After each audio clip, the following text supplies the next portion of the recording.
ओम शांति। आज 12 अगस्त 2023 बाबा की साकार महावाक्य। प्यारे बाबा बोले, मीठे बच्चे, 21 जन्मों के लिए पुण्य का खाता जमा करना है। योग बल से पापों के खाते को भस्म करना है। इसीलिए अंतर्मुखी बनो। प्रश्न: किस श्रीमत का पालन करने से वाणी से परे जाने का पुरुषार्थ सहज हो जाएगा? उत्तर: श्रीमत कहती हैं, बच्चे अंतर्मुखी हो जाओ, बाहर से कुछ भी ना बोलो। इस श्रीमत को पालन करेंगे तो सहज ही वाणी से परे जा सकेंगे। जितना याद करेंगे, सुदर्शन चक्र फिराएंगे, उतना कमाई जमा होती जाएगी। याद के लिए अमृत बेले का समय बहुत अच्छा है। उस समय उठकर अंतर्मुखी बन आत्म स्वरूप में स्थित होकर बैठ जाओ। गीत: तूने रात गंवाए सो के। ओम शांति। ये कौन समझाते हैं कि अंतर्मुखी हो जाओ, बाहर से कुछ भी ना बोलो, अपनी आत्मा के स्वरूप में स्थित होकर बैठो। बाप बच्चों से कहते, मुख से कुछ भी बोलो नहीं। राम राम आदि तो बहुत कहते आए, परंतु उस कहने से भी मनुष्य पावन नहीं बन सकते। मनुष्य पतित से पावन तब बन सकते जब पतित पावन बाप की श्रीमत पर चले। पतित पावन कहने से बाप याद आता है।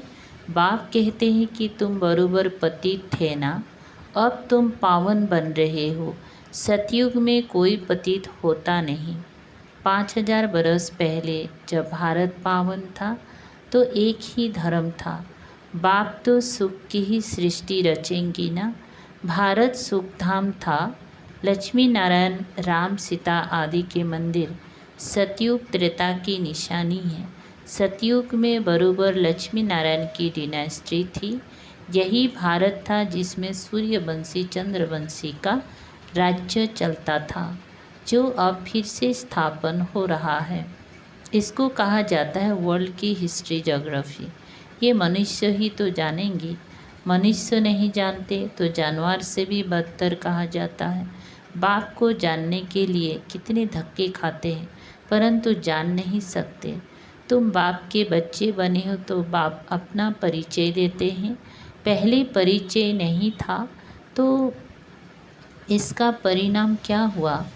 अर्पण नास्तिक निधन के बन जाते हैं। अभी तुम बाप के बने हो, बाप से वर्षा ले रहे हो। बड़ा भारी वर्षा है। 21 जन्म स्वर्ग की राजधानी मिलती हैं, कोई कम बात है क्या? लक्ष्मी नारायण को 5000 बरस हुआ राज्य करते। फिर से हिस्ट्री रिपीट होती है। बाप समझाते हैं, मेरी श्रीमत पर चलो, अंतर्मुखी बनो, बाहर मुखी मत बनो। अब इस समय है घोर अंधियारा। इनको रात कहा जाता है। अभी सवेरा आ रहा है।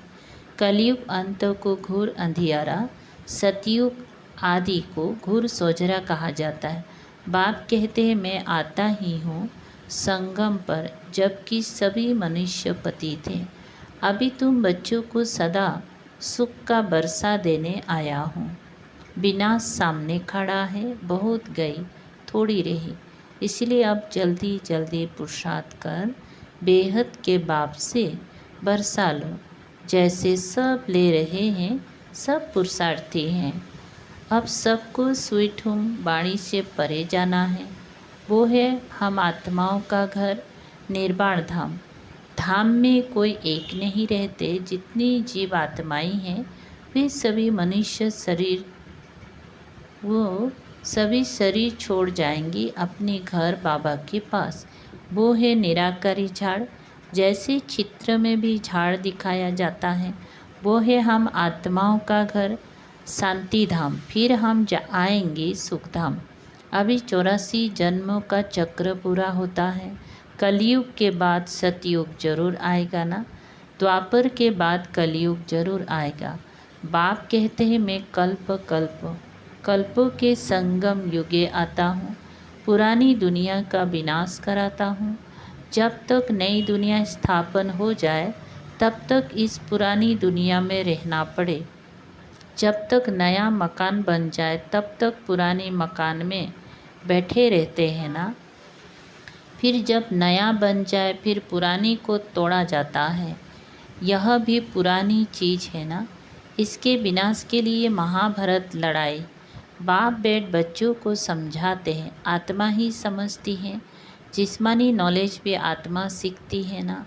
आत्मा कहती है मैं प्रिंसिपल हूँ, सर्जन हूँ। आत्मा की नॉलेज ना होने कारण देह अभिमानी हो जाते हैं। आत्मा ही संस्कार ले जाती है। तुम बच्चे समझते हो शिव बाबा, हम आत्माओं को समझा रहे हैं। हम आत्मा ये पुराना शरीर छोड़ फिर नया जाकर लेंगी। अभी हम श्याम हैं, फिर सुंदर बनेंगे। सुंदर से श्याम बनते हैं। 84 जन्म लग जाते हैं। फिर बाबा काम चिता से उतार ज्ञान चिता पर बिठाए गोल्डन एज का मालिक बना देते हैं। बेहद का बाप जरूर बेहद का बरसा देगा ना। बाप तो ऊंचते ऊंचे कहते हैं बच्चों के लिए बैकुंठ की सौगात लाए हैं। हथेली पर बहिश्त लाया हूँ। सेकंड में तुम साक्षात्कार कर लेते हो। कितनी ढेर ब्रह्मा कुमार कुमारियाँ हैं। जरूर ब्रह्मा के बच्चे हैं और शिव बाबा के पोतरे हैं। तुम कहते हो हम शिव बाबा से बरसा लेते हैं। वही सर्व का सदगति दाता है। राजयुग सिखलाते हैं। निराकार कैसे सिखलाए इसलिए आर्गन्स द्वारा पढ़ाते हैं। सृष्टि चक्र की नॉलेज देते हैं। जिसको परम आत्मा सुप्रीम सोल कहते हैं उसकी ही सारी महिमा है। ज्ञान का सागर पतित पावन वो है तो जरूर आना पड़े। तुमको भी मास्टर सुप्रीम अथवा पावन बनाते हैं। वो है बेहद का बाप जिसको सभी भक्त बुलाते हैं। सभी भक्तों का बाप वो भगवान है, परम पिता परमात्मा। अगर उनको सर्वव्यापी कह देते तो फिर वर्षा कैसे मिलेगा। मनुष्य को भगवान नहीं कह सकते। श्री कृष्ण को भी देवी गुणधारी मनुष्य कहा जाता है। वो है फर्स्ट प्रिंस। सभी उनको झूले में झुलाते हैं। शिव बाबा को कभी झुलाते नहीं होंगे क्योंकि वो कभी बच्चा बनता ही नहीं। ये तो साक्षात्कार कराते हैं समझाने के लिए। हम तुम्हारा बच्चा हूँ, तुम हमको अपना वारिस बनाएंगी। बलिहार जाएंगे तो मैं भी बलिहार जाऊँगा। बलिहार जाते हो तो जैसे मैं तुम्हारा बालक हो गया। मनुष्य में कितनी अंधश्रद्धा है, जहाँ तहाँ माथा टेकते रहते हैं। इसको कहा जाता है गुड़ियों की पूजा। नवरात्रि में बहुत गुड़ियाँ बनाएंगी। उनके ऑक्यूपेशन का किसी को पता नहीं है। 4-6 भुजा वाली देवी थोड़ी होती हैं और फिर तलवार आदि दे देते हैं। देवता हिंसक थोड़ी होते हैं। शास्त्रवादियों ने उन्हें भी हिंसक बना दिया है। नेपाल में भी काली को पूछते हैं, फिर ऐसे हैं थोड़ी ही। मम्मा ऐसी काली जीप वाली है थोड़ी ही। मनुष्य तो मनुष्य ही होता है। ब्रह्मा विष्णु शंकर है सूक्ष्म बतनवासी, बस और कोई चीज़ ही नहीं है। फिर 8-10 भुजा वाले कहाँ से आए। ये सब भक्ति मार्ग के अलंकार बनाते हैं। पैसा कमाने के लिए कुछ तो चाहिए ना। फिर किस्म किस्म के चित्र बैठ बना देते हैं। वहाँ ही देखो सुंदर श्री कृष्ण का मंदिर, वहाँ ही सावरे श्री कृष्ण का मंदिर। कारण तो चाहिए ना। कितनी अंधश्रद्धा है। अब भक्ति मार्ग खत्म हो, ज्ञान मार्ग जिंदाबाद होता है। बाकी समय तो थोड़ा है, सबको मरना तो जरूर है। पुत्र पौत्रे वारिस बनने नहीं हैं। वहाँ तुमको यह ज्ञान ही नहीं रहेगा कि संगम पर हमने राजाई के लिए ये पुरुषार्थ किया था। वहाँ तो पवित्र सृष्टि चल पड़ती है। यहाँ तुम जानते हो कि बरोबर हम बाबा की राजधानी के हकदार हैं।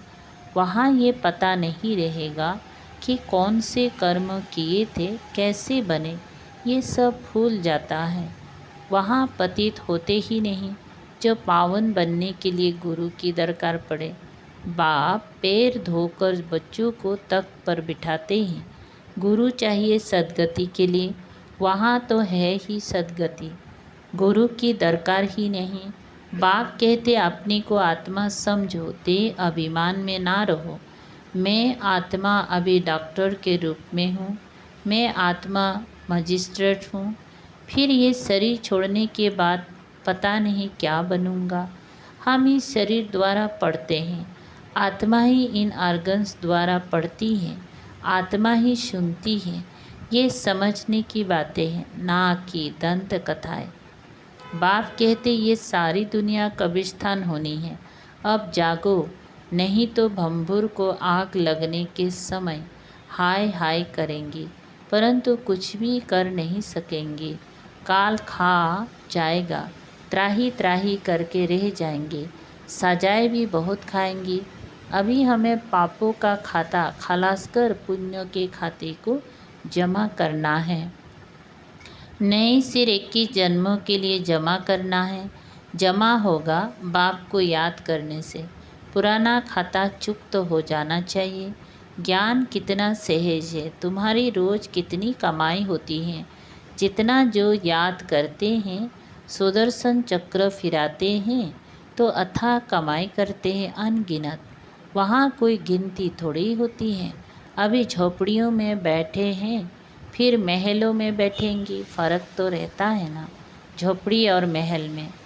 ब्रह्मा द्वारा नई दुनिया स्थापन हो जाएगी तो पुरानी दुनिया का विनाश हो जाएगा। अभी की बात है ना, राजधानी की स्थापना हो जाएंगी, फिर जिसने जितना पुरुषार्थ किया सो किया, फिर विनाश हो जाएगा। इसीलिए अब गफलत नहीं करनी चाहिए, सवेरे उठकर याद में बैठ जाना चाहिए।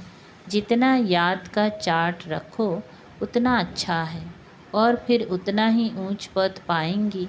शिव बाबा की गले का हार बनेंगी। दिल दर्पण में देखना है कि मैं लायक बना हूँ।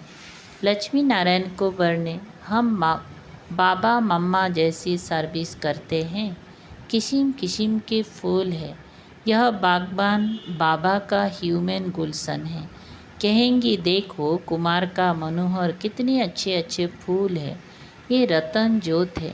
बाबा इस बगीचे को देखते, फिर उस बगीचे में जाकर फूल को देखते हैं। बागबान जांच करते हैं फूलों की, तो बच्चों को फॉलो करना चाहिए। नंबर 1 2 फूल कौन कौन है, ऐसा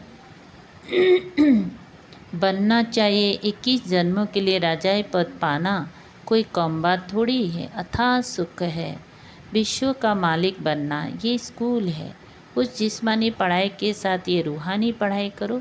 टीचर्स के हमेशा अच्छे मैनर्स होते हैं, ऑनेस्ट होते हैं। स्कूल में अंधश्रद्धा की बात नहीं, वहाँ बैरिस्टरी पढ़ते, इंजीनियरिंग पढ़ते। यहाँ तुम राजाओं का राजा बनने के लिए पढ़ते हो। सन्यासी तो कह देते ईश्वर सर्वव्यापी हैं, बस खेल ही खत्म। बेहद का बाप बच्चों को समझाते हैं, बच्चे ये अंतिम जन्म पवित्र रहो, तुम बहुत सर्विस कर सकते हो। वहाँ भी एजुकेशन डिपार्टमेंट है, यह भी गॉडली एजुकेशन डिपार्टमेंट है। तुम बच्चे हो राज ऋषि, वो तो घर बार छोड़ देते हैं। तुम घर में रहते सारी दुनिया का त्याग करते हो। तुम्हारी बुद्धि में अब नई दुनिया है जो बाप ही बनाते हैं। इसलिए बाप कहते हैं तुम मुझे याद करो, यह पुरानी दुनिया खलास हो जाएंगी। ये रूहानी कॉलेज अथवा हॉस्पिटल भी बहुत बड़ा है, जिससे तुम एवर हेल्दी एवर वेल्दी बनते हो। घर घर में तुम यह हॉस्पिटल अथवा कॉलेज खोल सकते हो।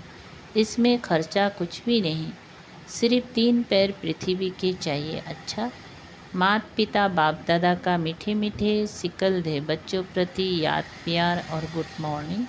रूहानी बाप की रूहानी बच्चों को नमस्ते। हम रूहानी बच्चों की रूहानी बाप दादा को याद प्यार गुड मॉर्निंग और नमस्ते नमस्ते।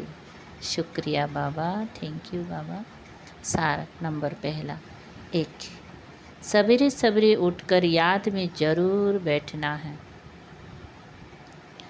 इसमें गफलत नहीं करनी है, पुण्य का खाता जमा करना है। 2. एम ऑब्जेक्ट को बुद्धि में रख अच्छे मैनर्स धारण करने हैं। रूहानी पढ़ाई जरूर करनी है, अंतर्मुखी होकर रहना है।